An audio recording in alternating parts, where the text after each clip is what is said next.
사도행전 1장에서 성령을 받아야만 하나님 나라를 증거하는 주님의 증인이 된다고 말씀을 드렸습니다. 오늘 사도행전 2장은 이 땅에 바로 그 성령님이 강림하시는 그날의 기록입니다.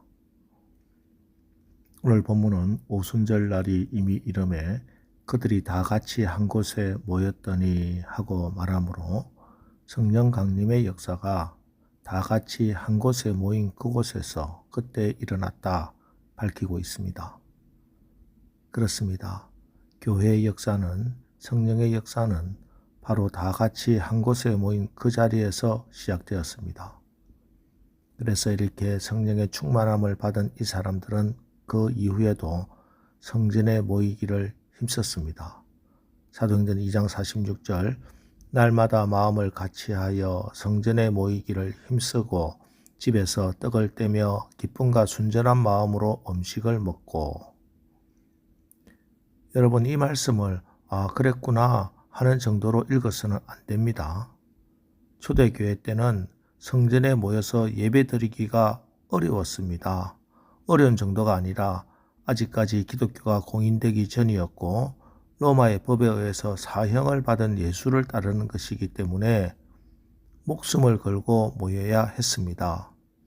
그래서 지하에 동굴을 파고 묘지로 사용하는 그곳에 모였습니다. 그게 카타콤입니다. 이게 날마다 마음을 같이하여 성전에 모이기를 힘쓰고 하는 그 말씀입니다. 그럼 왜 이렇게 이들은 목숨을 걸고서라도 이렇게 모이기를 힘썼습니까? 그들이 모일 때 성령님이 임하셨고 성령 충만함을 받았기 때문입니다.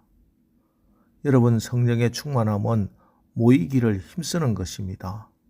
교회 나와서 사도의 가르침을 받고 성도 간에 서로 교제하는 것입니다. 이것이 성령 충만한 삶입니다. 사실이 그렇습니다.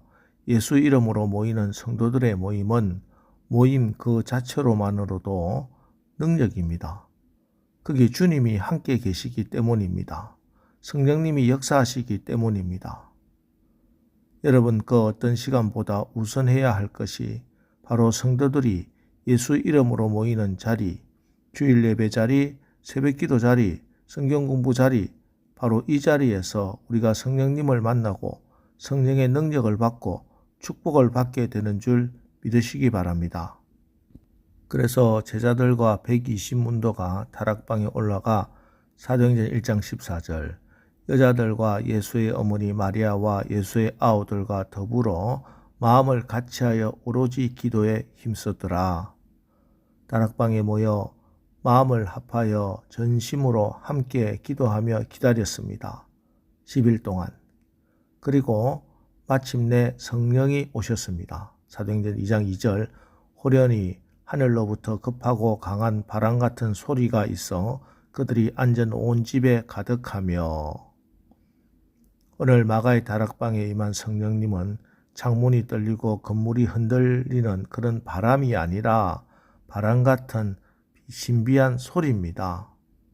성령이 임하시니 듣는 귀가 열렸다는 것입니다. 성령께서는 세상에서 들려오는 또 우리 안에서 끓어오르는 온갖 욕망의 소리로 기가 먹어버린 우리에게 세미한 하나님의 음성을 들을 수 있도록 영적 귀를 열어주십니다. 세상의 소리는 다 절망적인 소리요 탄식 소리밖에 없습니다. 그래서 이 영적 귀가 열리지 않으면 조그만 어려움이나 장애물을 만나도 좌절하고 절망하기 일쑤입니다. 불평하고 원망하고 불신하게 됩니다. 해답은 환경을 바꾸고 조건을 바꾸는 것에 있지 않습니다. 성령 충만함으로 영적 귀가 열리는 것에 해답이 있습니다. 성경은 로마서 10장 7절에서 믿음은 들음에서 나며 들음은 그리스도의 말씀으로 말미암는다고 했습니다. 여러분, 무엇보다 하나님 말씀 듣기를 잘 하시기 바랍니다. 그럴 때 여러분의 삶은 보다 풍성해질 것이고 무엇보다도 그렇게 함으로써 하나님과 사람을 얻을 수 있을 것입니다. 두 번째로 성령 충만한 교회는 보는 눈이 열리게 됩니다. 3절에 보면 마치 불의 혀처럼 갈라지는 것들이 그들에게 보여 하고 분명히 보였다고 말씀합니다. 아람의 왕이 엘리사가 있는 도단성을 둘러쌌습니다. 엘리사의 사환이 아침에 일어나서 나가보니 도단성을 아람 군대의 말과 병거가 둘러싸고 있었습니다. 사환은 깜짝 놀라 이 사실을 엘리사에게 말합니다. 그때 엘리사가 사환에게 두려워하지 말라. 우리와 함께한 자가 저와 함께한 자보다 많으니라. 그리고 엘리사가 기도합니다. 여호와여, 원컨대 저의 눈을 열어 보게 하옵소서. 그러자 사환의 영안이 열렸습니다. 불말과 불병거가 엘리사와 도단성을 지키고 있는 것이 보였습니다. 두려움이 사라졌습니다. 조금 후 아람 군사들이 엘리사를 잡으려고 덤벼듭니다. 엘리사가 다시 기도합니다. 원컨대 저 무리의 눈을 어둡게 하옵소서. 아람 군인들의 눈이 멀어버렸습니다. 눈먼 사람과 눈뜬 사람과의 싸움은 보나마납니다.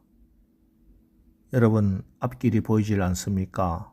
세상에 무서운 것, 나를 망하게 하려고 달려드는 문제들밖에 보이질 않습니까? 답답해하고 무서워하고 절망하고 포기하지 마시고 오늘 이 새벽에 성령 충만함을 간구하며 기도하시기 바랍니다. 그래서 여러분의 눈에 성령이 임해서 영안이 열리고 하나님의 도움의 손길과 하나님의 비전이 죽어가는 영혼과 섬겨야 할 교회가 보여지길 주님의 이름으로 축원합니다. 그리고 4절, 그들이 다 성령의 충만함을 받고 성령이 말하게 하심을 따라 다른 언어들로 말하기를 시작하니라. 오늘 신약의 첫 교회는 성경의 기록만으로 보더라도 무려 15개 나라 사람들이 모여 있었습니다. 그런데 그들이 다 성령의 충만함을 받고 성령이 말하게 하심을 따라 다른 언어들로 말하기를 시작합니다. 서로 다른 외국인들끼리 말이 통합니다. 이처럼 성령으로 충만하게 되면 서로 소통할 수 있게 됩니다. 사실 이 세상 모든 문제들, 또 가정에서 교회에서 모든 문제도 말이 통하지 않은 데서 비롯됩니다. 자녀들과 말이 통하지 않으니 자녀들은 답답해하고 부모는 늘 근심합니다. 말이 안 통한다고 부모님께 상담할 일들을 친구끼리 의논하고 엉뚱한 결론을 내립니다. 부부간에도 말이 안 통하면 다른 사람들하고 이야기하다가 문제가 생기는 겁니다. 사람의 몸도 피가 잘 통해야 건강합니다. 신경도 잘 통해야 합니다. 막히면 큰일입니다. 우리 몸의 모든 영양분이 잘 통하는 피로 온몸 구석구석에 전달됩니다. 세균이 바이러스가 들어오면 잘 통한 혈액을 통해 백혈구가 나가서 싸워서 이깁니다. 잘 통해야 몸도 건강하고 가정도 건강하고 사회도 건강합니다. 삼위일체 하나님은 성자 안에 성부와 성령이 계시고 성부 안에 성자와 성령이 계시며 성령 안에 성부와 성자가 계십니다. 이처럼 완전한 소통이 하나님의 성품입니다. 그래서 말이 통하고 마음이 통하고 사랑이 통하는 가정이 신앙 공동체에 하나님이 역사합니다. 여러분, 성령님은 있어도 되고 없어도 되는 분이 아닙니다. 성령님은 하나님이십니다. 성령님을 믿고 환영하시기 바랍니다. 성령께서 우리를 죄와 사망의 법에서 해방시켜 주시고 성령으로 역사해 주시고 성령의 역사로 하나님의 나라가 임하게 됩니다. 오늘 하루 성령 충만함으로 여러분의 귀가 열리고 여러분의 눈이 열리길 바랍니다. 그래서 말이 통하고 마음이 통하고 사랑이 통하는 그런 성령 충만한 오늘 하루 사시기를 주님의 이름으로 축원합니다. 기도하겠습니다. 하나님, 우리 교회와 저희 성도들이 성령 충만함을 받길 원합니다. 성령님을 인정하고 환영합니다. 성령님의 도구로 순종하길 원합니다. 성령님 충만하게 임하여 주옵소서. 오늘 하루 성령 충만함으로 우리의 귀가 열리고 눈이 열리고 말과 마음이 통하게 하옵소서. 우리의 가정과 기업과 교회에 성령께서 역사하시어 변화되고 부흥하는 하나님의 영광을 보게 하옵소서. 예수님의 이름으로 기도합니다. 아멘. 자, 이제 오늘 말씀을 붙들고 주여 오늘 하루도 우리에게 성령의 충만함으로 임해 주셔서 눈과 귀가 열리고 마음이 통하는 하루를 살게 하옵소서. 우리 말씀 붙들고 합심해서 기도하고 나가겠습니다. 우리 기도하겠습니다.